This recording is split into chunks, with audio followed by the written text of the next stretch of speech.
Permítenos, Señor maravilloso, conocerte cada día más y más, Señor, acercarnos más a ti, Padre Santo. Tú eres bueno de una manera, Señor, y tu amor, Padre de los cielos, Señor, nunca cambia, Padre. Tu amor, Señor maravilloso, se manifiesta en medio de nuestras vidas, Padre. Grande, Señor, eres tú, poderoso eres tú, Señor, digno, Señor, de recibir la gloria, Señor, el reconocimiento, la exaltación, todo se ha dado a ti, bendito Padre, porque tú eres bueno en gran manera, Señor, porque tú eres nuestro Dios, glorioso y maravilloso. Te bendecimos, te honramos, Señor maravilloso. Padre, tú eres grande y poderoso, Señor, y queremos, Señor precioso, más de ti, Señor, en nuestras vidas, Padre. Llénanos, Señor maravilloso, con tu presencia más y más, Señor. Bendito eres tú, Señor, santo y poderoso Dios. Maravilloso eres tú, Señor. Te bendecimos, Padre Santo, te adoramos, Rey, y te pedimos, Señor precioso, que nos hables con tu palabra, Dios, y que podamos estudiar en este tiempo, Padre Santo, conforme a lo que tú quieres enseñarnos, Señor, en el nombre de Jesús. Amén.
Bueno, Padre bendito, en el nombre de Jesucristo, nosotros venimos delante de tu presencia, Señor, en esta hora, Dios, alabando tu nombre, Señor, exaltando tu grandeza, Dios, exaltando tus maravillas, Dios maravilloso, tu inmensa misericordia, Señor.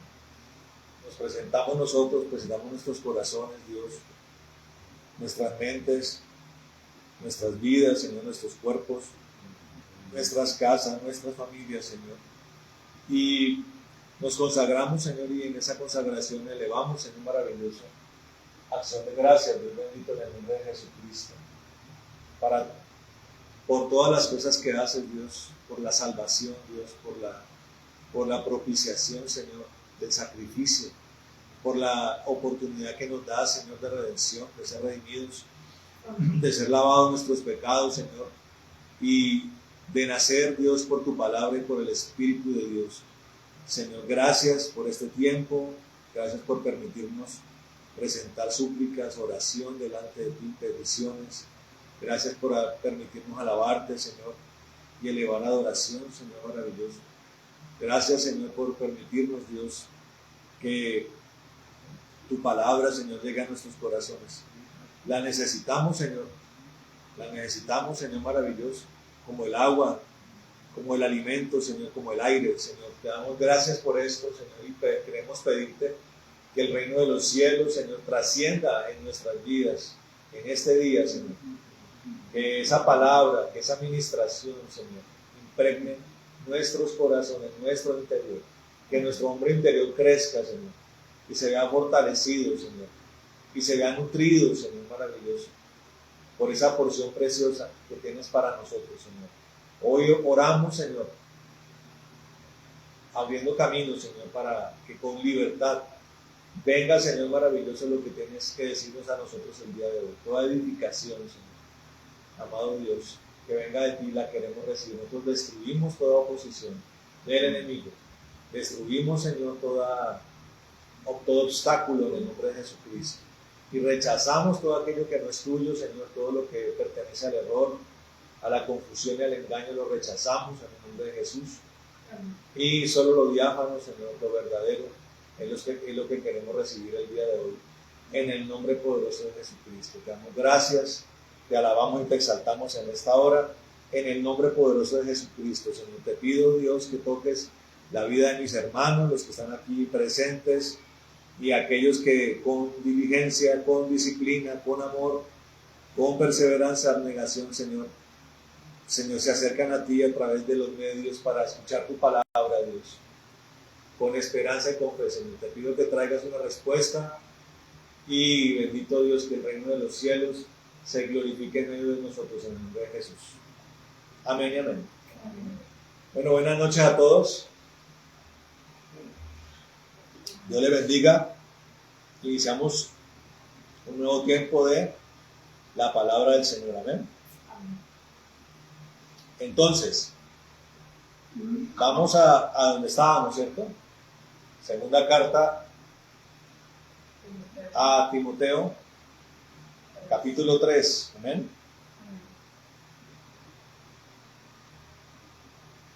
Vamos a ubicarnos otra vez donde estábamos.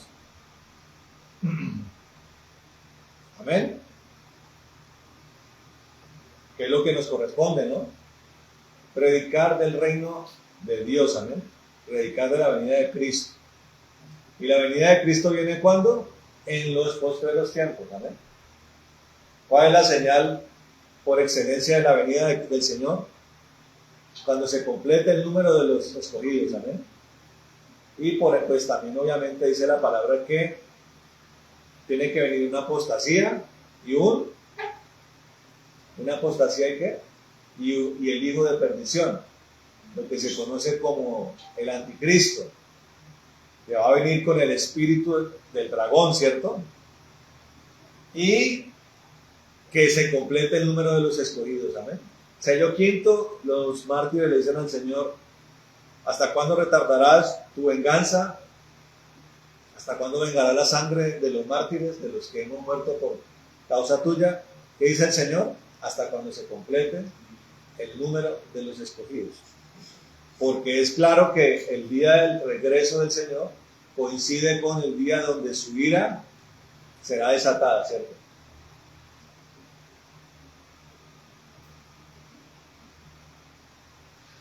Y entonces reflexionábamos acerca de la obra propiciatoria del Señor, ¿no? ¿Que cuál es? Aplacar la ira del Padre. ¿Dónde se cumplió eso? En la cruz, ¿cierto? El Padre, la copa de la ira del Padre se había llenado, ¿cierto que sí? ¿Quién la recibió? Cristo. ¿Quién necesitamos recibirla? Nosotros, ¿cierto? ¿Quién la recibió? El Señor. Y por causa de eso, el Señor le dice al Padre que salve al hombre. Amén. Que todo aquel que se arrepienta, que todo aquel que crea en Él, pase de ser un enemigo de Dios, un hijo del diablo, a un hijo de Dios. Amén. Ahí está claro eso. Y en esa instrucción apostólica, el apóstol Pablo le habla a Timoteo y le hace una advertencia. Le dice: vienen tiempos peligrosos, ¿cierto que sí? Si el apóstol Pablo dice que vienen tiempos peligrosos, ¿hay que oírlo? Eso es como cuando el apóstol Pablo le dice a los de Corinto, ¿no? Le dice, él llega allá, ¿cierto? ¿Qué ve? Ve un escenario de lujurioso, ¿no? De fornicación. Y que más de fornicación, ve un escenario donde la idiosincrasia de la mujer de Corinto no es la mejor. ¿Correcto? No es la mejor. ¿Y qué le dice el apóstol Pablo a los hombres de Corinto? Dice: muchachos, no lo digo yo, ¿no? Pero no lo dice Dios, lo digo yo, es un consejo. Bien le fuera al hombre que no conocer mujer. ¿Por qué le dice eso el apóstol Pablo a ellos? Es que el apóstol Pablo como que habla en contextos, ¿no? ¿Sí? Es algo que tal vez sobre todo los amantes de la literalidad de la palabra y de la sola escrita, tienen, lo que todo lo vuelven ley general. Entonces hablábamos con el pastor Antonio hoy acerca de lo que dice, también es en Corinto que dice, ¿no? Que la mujer en la iglesia, ¿cómo? Calladita.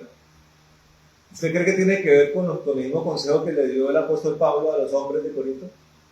¿La mujer de Corinto tenía una idiosincrasia? Sí, era una mujer liberal, era una mujer mandona, ¿cierto que sí? Muy del prototipo de la mujer de hoy, ¿cierto?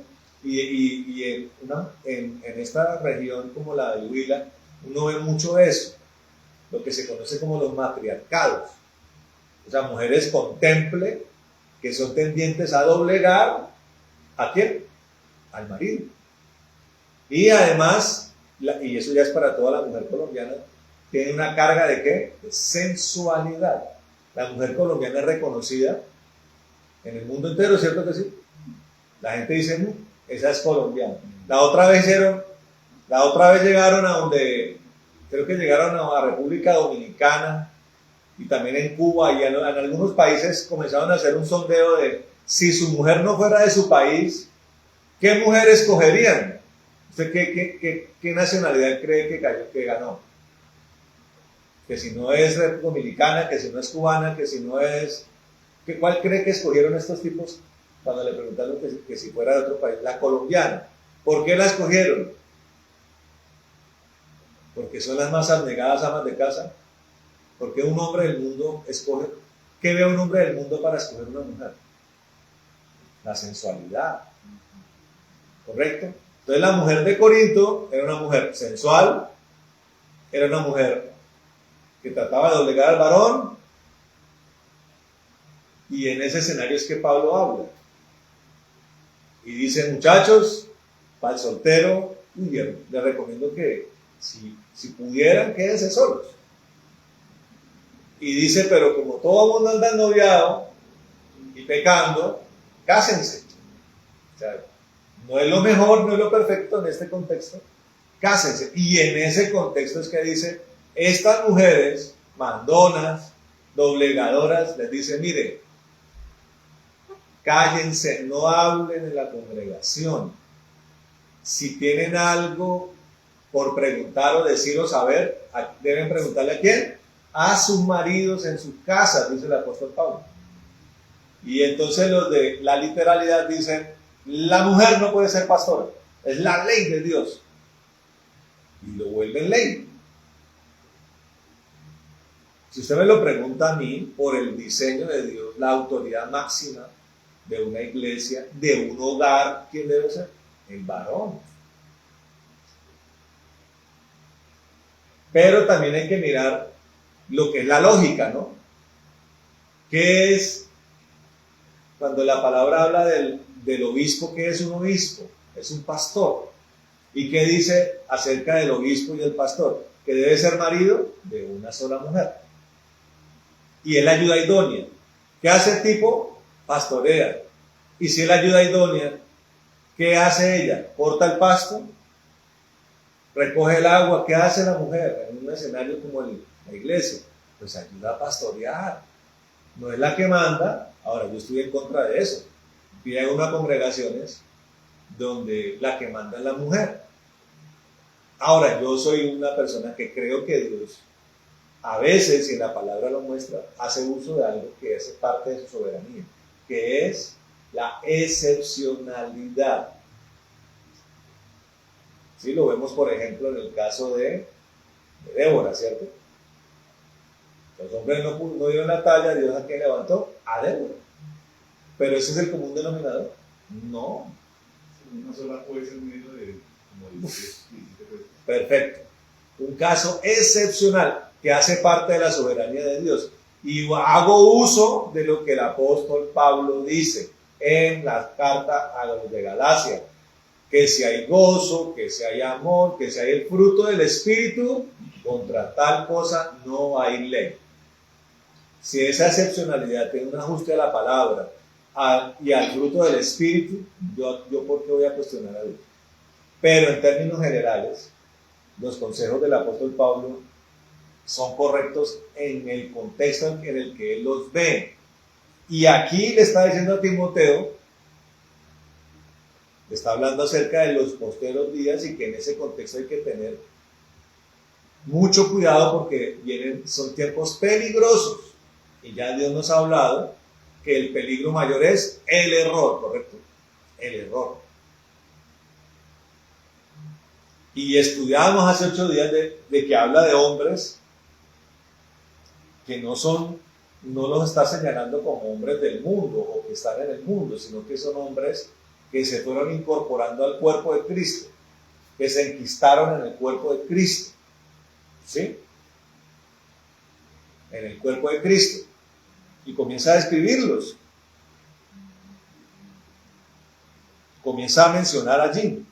Lo volvemos a leer, dice en el versículo 2, porque habrá hombres amadores de sí mismos, avaros, vanagloriosos, soberbios, blasfemos, desobedientes a los padres, ingratos, impíos, sin afecto natural, implacables, calumniadores, intemperantes, crueles, aborrecedores de lo bueno, traidores, impetuosos, infatuados, amadores de los deleites, más que de Dios, que tendrán apariencia de piedad.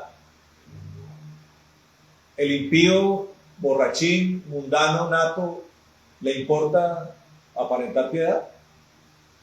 No hace parte de su... De pronto habrá algunos pecadores borrachines que seguramente las épocas religiosas se las darán de religiosos. Pero cuando el apóstol Pablo está hablando de que aparentan piedad, concluíamos que son personas que están ¿dónde? Aparentando piedad dentro de las congregaciones. Aparentan piedad, pero negarán la eficacia de ella. O sea, sus actos, lo que sale de su corazón contradice su apariencia, ¿correcto? Porque de estos son los que se meten en las casas y llevan cautivas a las mujercillas cargadas de pecados. Analizamos eso ya hace 8 días, ¿no? De cómo el error arrastra de manera especial la mujer. Usted va a las iglesias de la profecía. Yo no sé, bueno, yo nunca fui a un lugar donde se lee las cartas, yo nunca fui a un lugar de espiritismo, yo nunca fui al lugar donde pero me da la impresión de que si uno va y mira mayoritariamente quién va a esos lugares, ¿quiénes son? ¿Hombres o mujeres? Mujeres. ¿Quién lee más el horóscopo? Las mujeres. No que los hombres no lo hagan, pero las mujeres son más tendentes a eso.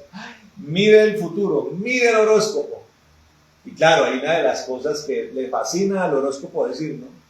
Esta semana encontrarás el amor de tu vida. Por alguna razón, no sé, sociológica, de diseño,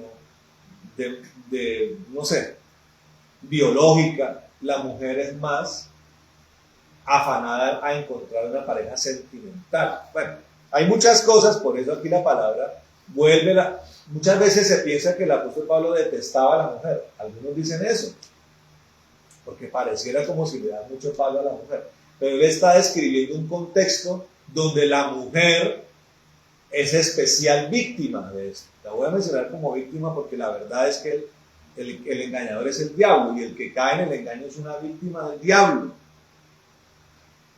Y con las mujercillas, pues esposos, hijos y todo lo que tiene que ver con su entorno, cargadas de pecados, arrastradas por diversas concupiscencias, dice.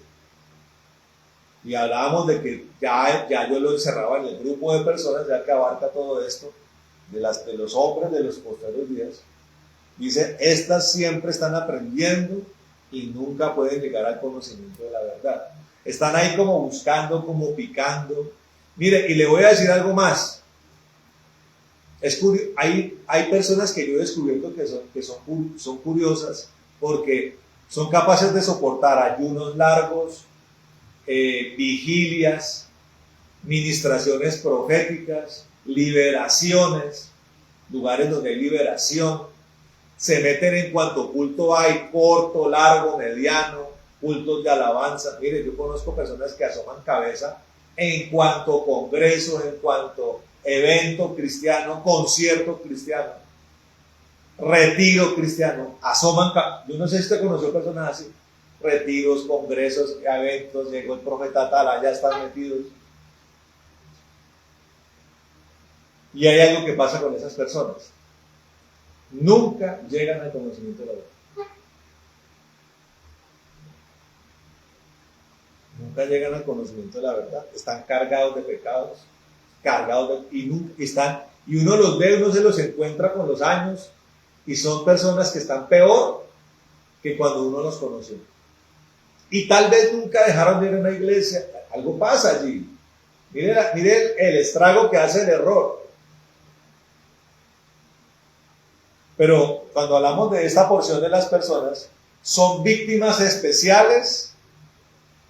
No por sí mismos caen en este error, sino que caen por la acción de estos hombres, que son los que describe el apóstol Pablo, que son los de los postreros días. O sea, estos hombres tienen un carisma malo. Voy a diferenciar entre carisma bueno y malo. El carisma bueno es el que proviene de Dios. Pero hay un carisma malo que es de origen satánico, que se mueve a través de estos hombres. O sea, que estos hombres son aquellos que hacen que estas personas no salgan de su problema. Y están metidos en las iglesias, especialmente en las iglesias grandes, donde es difícil vigilar tanta gente.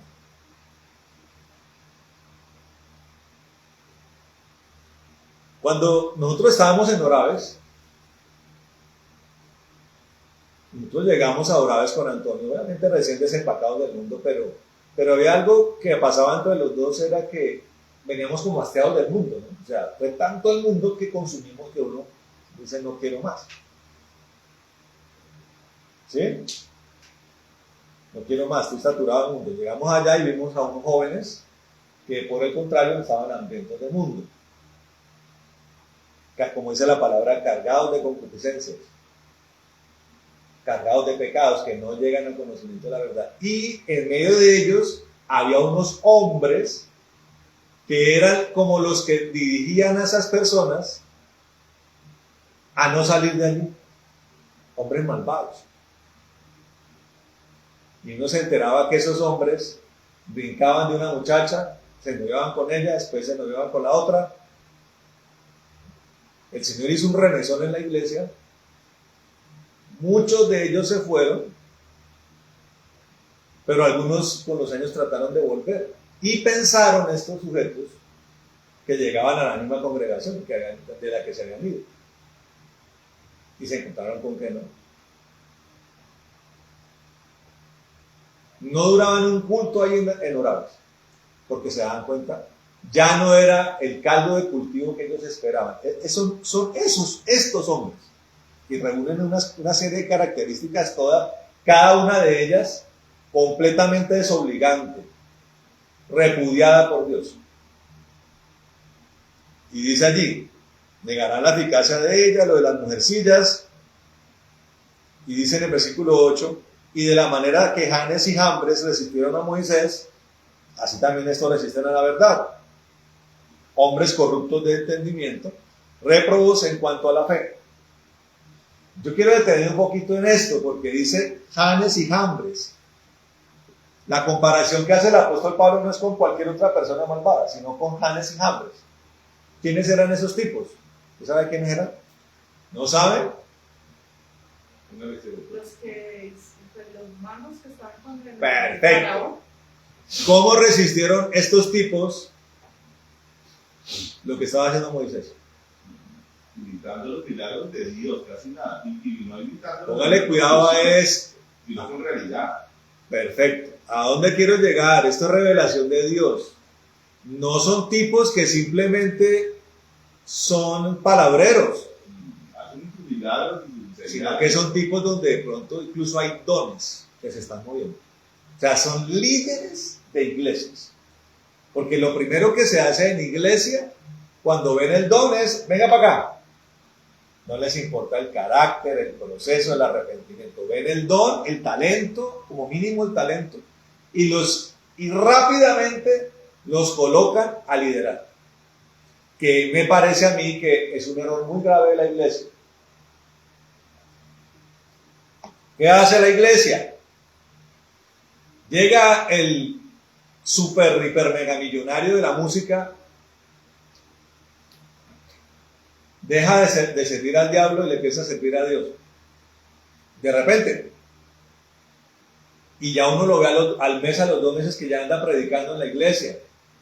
Yo le digo a las personas, no hagan eso. Téngalos un buen tiempito sentados. Un año, 2 años, 3 años. A ver si aguantan. Porque cuando usted tiene fama y dinero, ¿qué es lo que más le crece a usted? El ego, el orgullo. ¿Cómo llega? Puede llegar ya aburrido del mundo, pero todavía hay que echarle candela a ese orgullo. ¿Cómo se hace? Compañeros, siéntense ahí, vamos a ver si en 1, 2 o 3 años ya están listos para ir y dar el testimonio.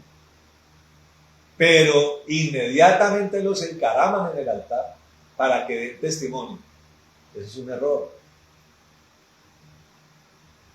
Volvemos a estos tipos. Dice que resisten como resistieron Janes y Jambres a Moisés. O sea, son tipos donde se mueven los dones, donde hay liderazgo, donde hay un carisma.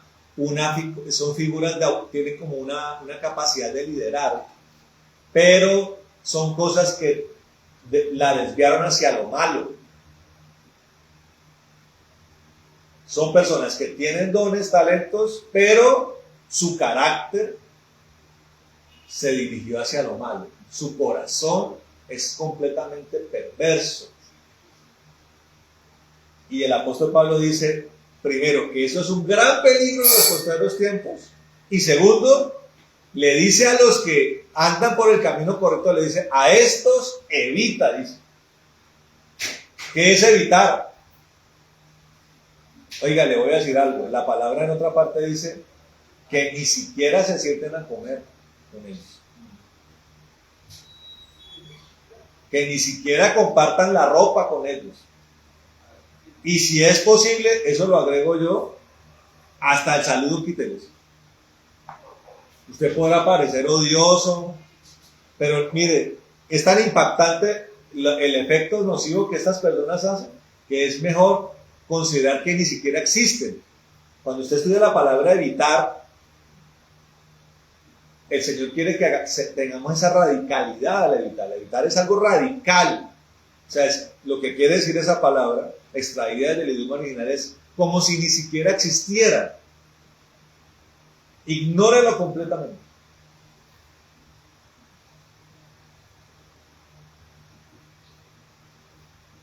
Por ejemplo, ¿qué era Herodes para los judíos cuando llegó el Señor? Un rey, ¿cierto? Él era como un títere de Roma, pero era un rey.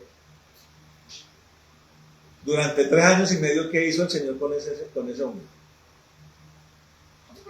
Lo evitó. Se lo encontró después cuando lo estaban juzgando al Señor, pero era ese prototipo de hombre que Dios evita, como si no existiera. O sea, el apóstol Pablo está diciendo, la forma en la que usted tiene que evitar por la peligrosidad de esas personas es como si ni siquiera existieran. Mire que la palabra de Dios dice que seamos astutos como serpientes, ¿cierto? La serpiente está dotada de una serie de instrumentos en los que son capaces de leer su entorno, la temperatura del aire, el registro químico de otro animal. Y cuando la serpiente detecta ese problema, ¿cuál es la actitud de la serpiente? Cambiar de rumbo hacia otro, evitar el problema, sáquenle el tiro al problema. Que también tiene que ver cuando el Señor dice, pongan la otra mejilla. Poner la otra mejilla no es voltear el cachete, eso hay que estudiarlo desde el idioma original. Voltear la mejilla es ignorar absolutamente el problema, ignorar absolutamente la ofensa, lo que está diciendo. Evita estos tipos. Usted como persona que está en la iglesia, evite a estas personas y deje que los espantalobos, los espantaperros actúen. ¿Quiénes son esos? Pues los pastores, los apóstoles, los profetas. Son los que tienen que desnudar esto y con la autoridad que tienen sacar a esa gente de la iglesia. Porque si no, el cuerpo está en peligro. Está advirtiendo eso el apóstol Pablo. Y estábamos arrancando no por el primero, que la primera característica es amadores de sí mismos, ¿no? O sea, cuando hablamos de amadores de sí mismos, no voy a entrar a hablar de esto profundamente en este momento, sino para dejarlo allí, es algo completamente contrario al amor de Dios, ¿correcto? El amor de Dios es el amor por el otro. Amén. Sí. El amador de sí mismo, lo único que le importa es él. Ya, parte de ese hecho, pero yo empecé con la característica que está en el versículo 3. ¿Cuál es esa? Sin afecto natural, ¿cierto? Estábamos hablando de eso. Y en ese orden de ideas estamos viendo los términos que se utilizan para referirse a eso, ¿no?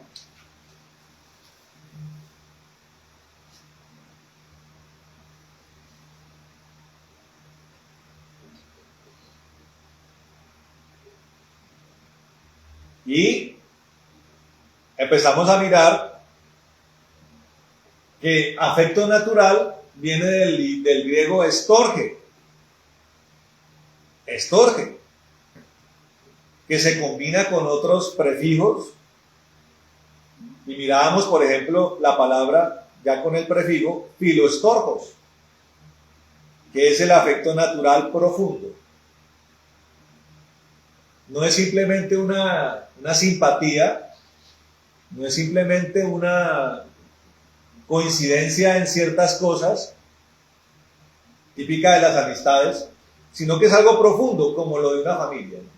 Y hablábamos que cuando hablamos de estorge, del afecto natural, hablamos de que está allí implícito la palabra instinto, ¿cierto?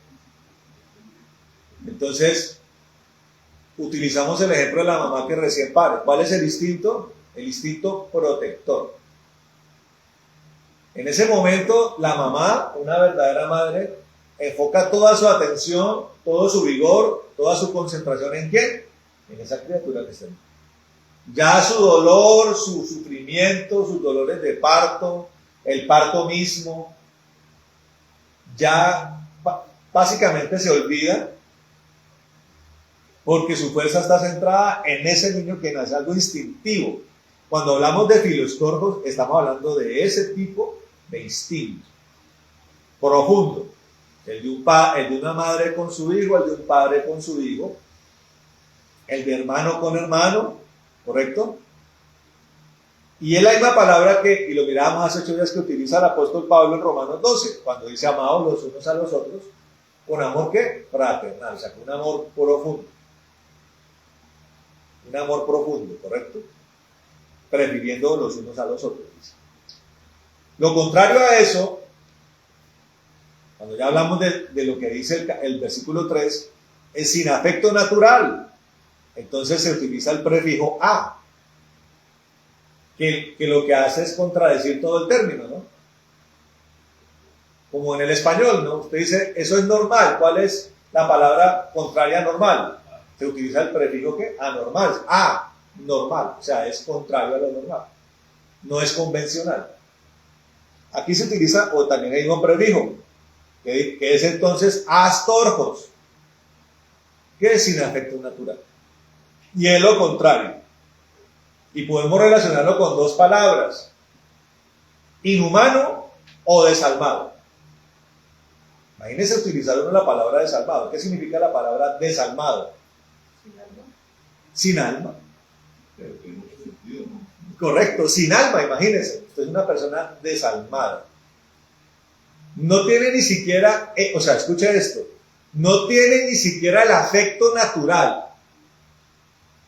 O sea, es esa mamá que llega y tiene el niño y se va con el novio y lo botan ¿dónde? En una caneca de basura. Imagínense eso, o sea, ¿en qué estado debe estar el corazón de alguien que coge un niño recién nacido, lo salió de su vientre y con absoluta sangre helada, con absoluta maldad, va y lo bota en una caneca? Eso pasa así. O se dirige, estando el niño en su vientre, ¿a dónde? A las clínicas de aborto. A que un médico desalmado e inhumano utilice herramientas para partir el feto en pedazos, es una de las formas en las que lo hace, o utilizan una licuadora. ¿Ustedes sabían eso?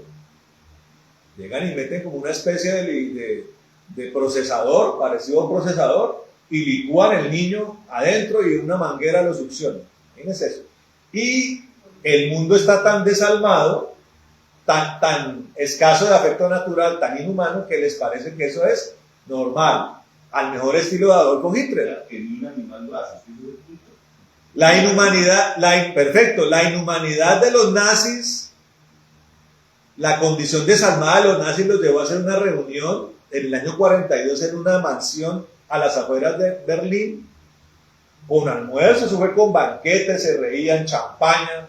¿Saben para qué fue esa reunión? Dirigida por Heydrich y Eichmann, para mirar a ver cómo solucionaban el problema judío.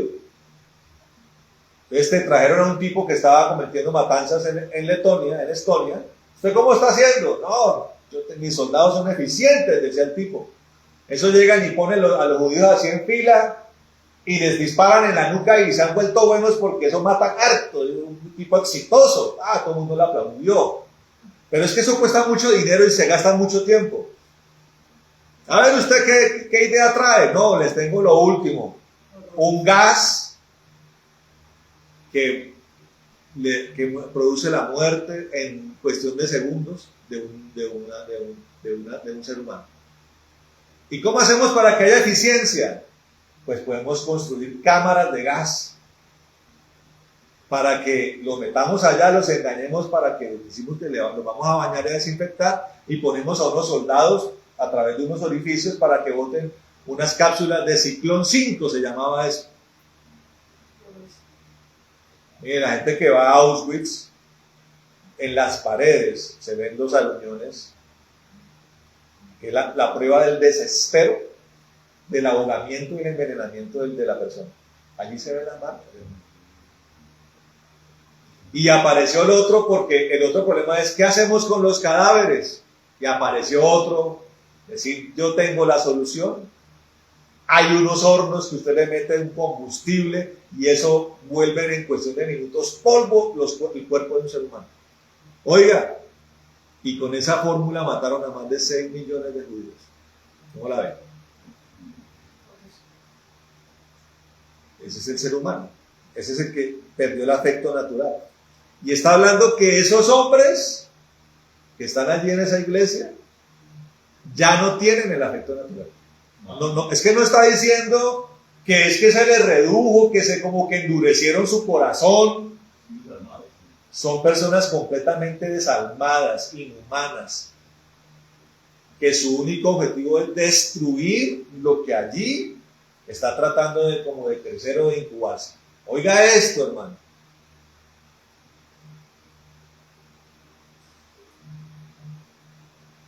Y me parece increíble, hermano. Mire, yo lo estoy diciendo como parte de un grupo pastoral donde tenemos poquitas personas. Pero nosotros en algún momento tuvimos, no digo que muchas personas, pero tuvimos un grupo considerable de personas. Y Dios tuvo que hacer una poda a lo que tenemos hoy. Algunos pueden ver eso como algo desafortunado. Yo digo, no, yo prefiero la calidad que la cantidad. Y la paz que eso genera, perfecto. La paz que eso genera. Pero le digo, si el apóstol Pablo está hablando de estas cosas, ¿Qué están haciendo las mega iglesias, sobre todo ellas, o las iglesias grandes, para combatir eso? Porque le aseguro que ahí están metidos estos tipos. Y son líderes de las iglesias. No es cualquier tipo, le repito, por lo que hemos estudiado, no es cualquier persona. El estrago que están haciendo es enorme. Y le voy a decir otra cosa a los pastores. Cuando el Señor traiga sus juicios, los pastores vamos a ser juzgados con mucha especialidad. Porque somos los primeros responsables de las congregaciones. Permitir eso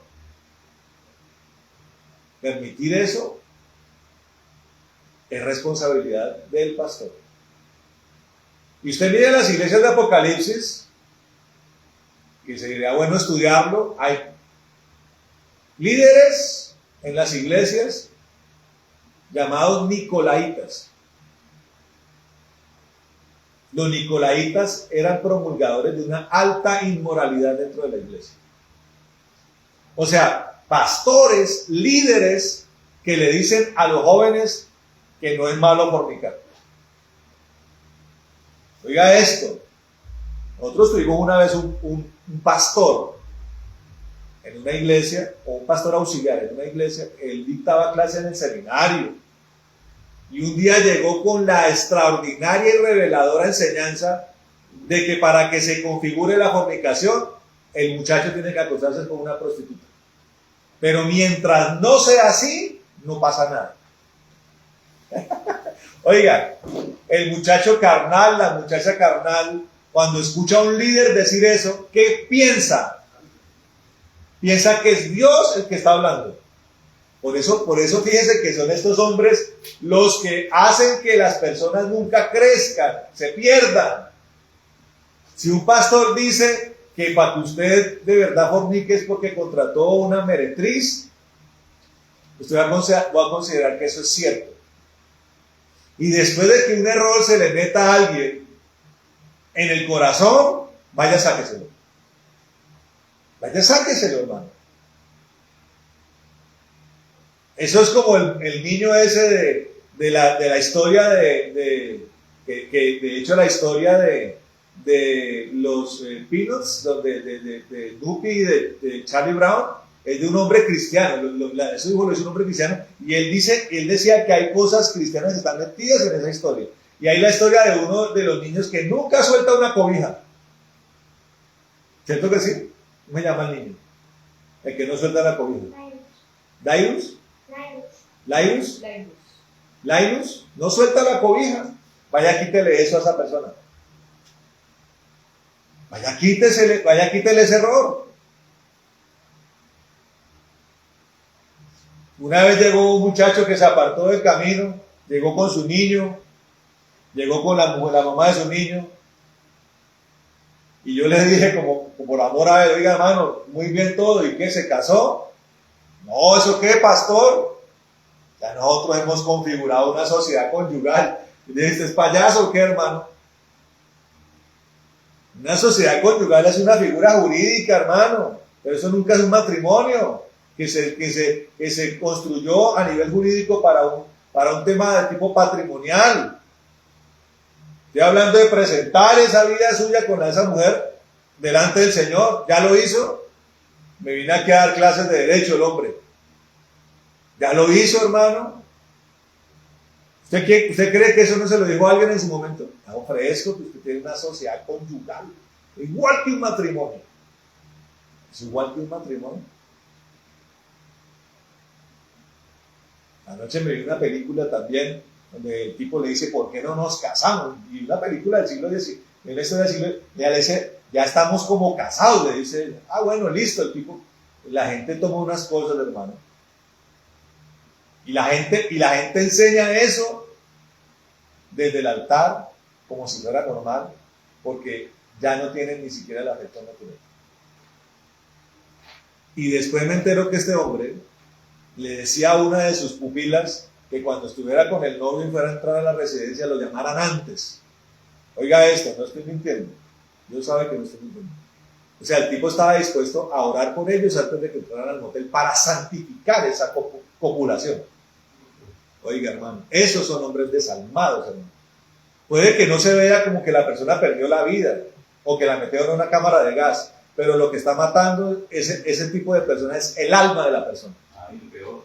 Que es la peor muerte de todas, porque es la muerte segunda, la que no tiene marcha atrás, hermano. La muerte primera la tiene, pero la muerte segunda no.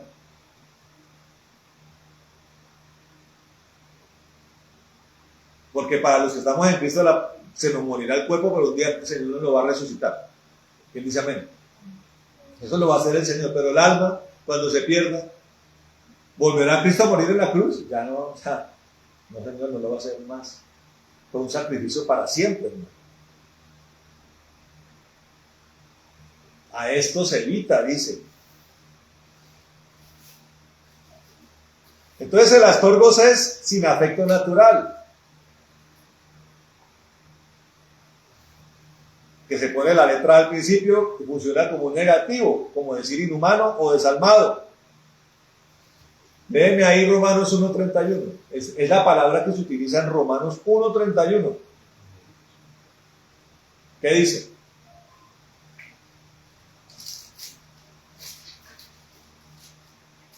Ahora yo voy a terminar con esta partecita. ¿Cómo dice Ramirito?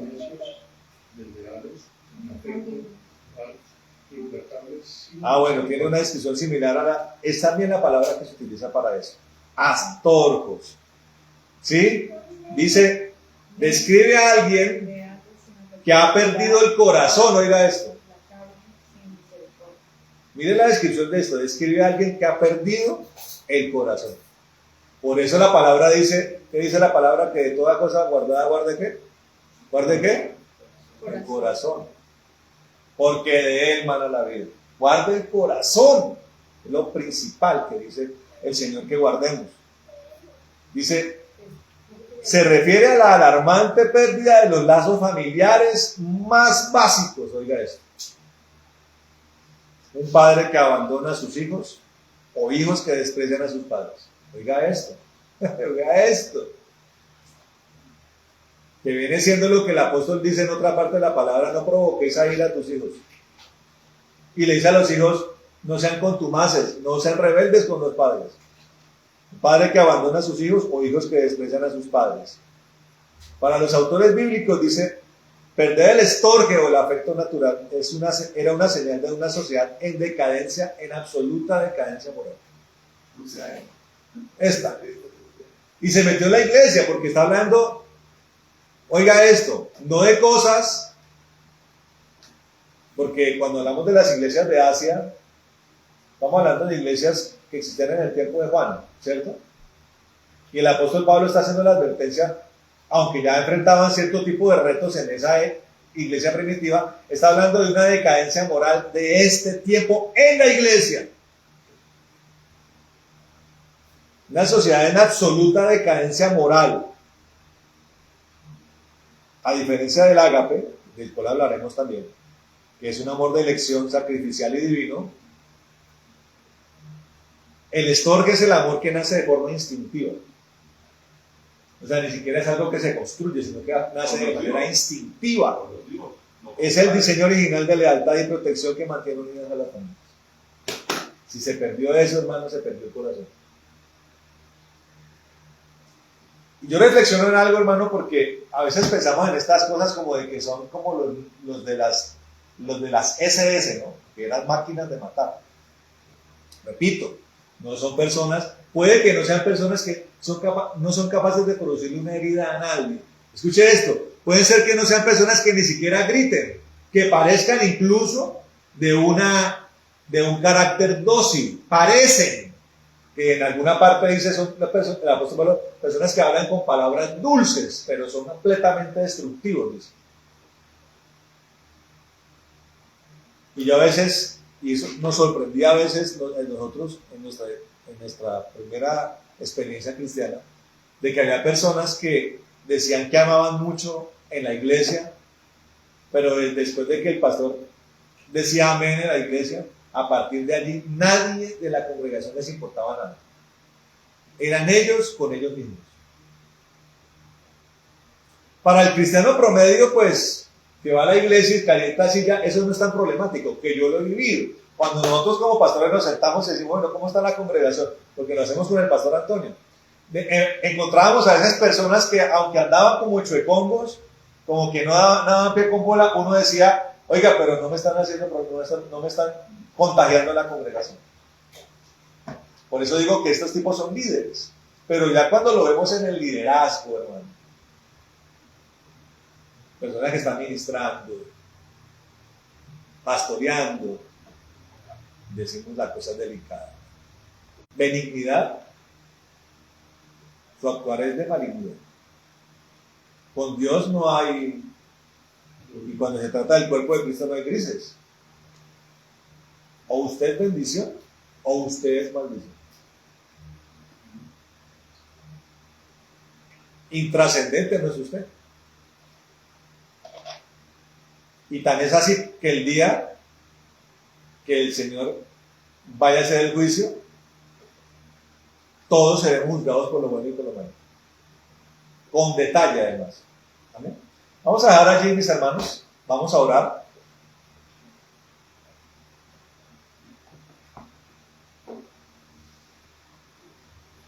Vamos a orar. Bueno, Padre bendito, en el nombre de Jesús de Nazaret, te damos gracias por este tiempo, Señor. Te alabamos y te exaltamos, Señor, en el nombre de Jesús. Padre, yo oro por este pueblo, Padre, que está escuchando esta palabra. Por todos ellos que están escuchando la palabra aquí presentes y en la transmisión. Y por todo aquel que pueda oírla en su momento, Señor. Yo oro para que tú guardes el corazón de mis hermanos. Oro para que todo aquello que es malo y que proviene de hombres de estas características y que viene de corrientes espirituales de estas características, no destruyan el corazón, Señor. Señor, en el nombre de Jesús. Y oro para que si algún error, Señor, alguna confusión, algún dardo ha traspasado el corazón, Señor, te pido en el nombre de Jesucristo que con tu poder purifiques el corazón, Señor, de nuestras vidas. Quita todo lo que no es tuyo, Señor, todo veneno, que es una amenaza para nuestra alma, Señor, para nuestro corazón. Destrúyelo en el nombre de Jesús. Y que se cumpla lo que está escrito en tu palabra, Señor, que mi palabra los ha limpiado, dice. Tú le dijiste eso a los apóstoles, Señor. Mi palabra los ha limpiado. Señor, que tu palabra nos limpie. Y crea, Señor, un escudo alrededor nuestro, Señor. Porque por eso dice tu palabra, lo miramos hace algunos viernes.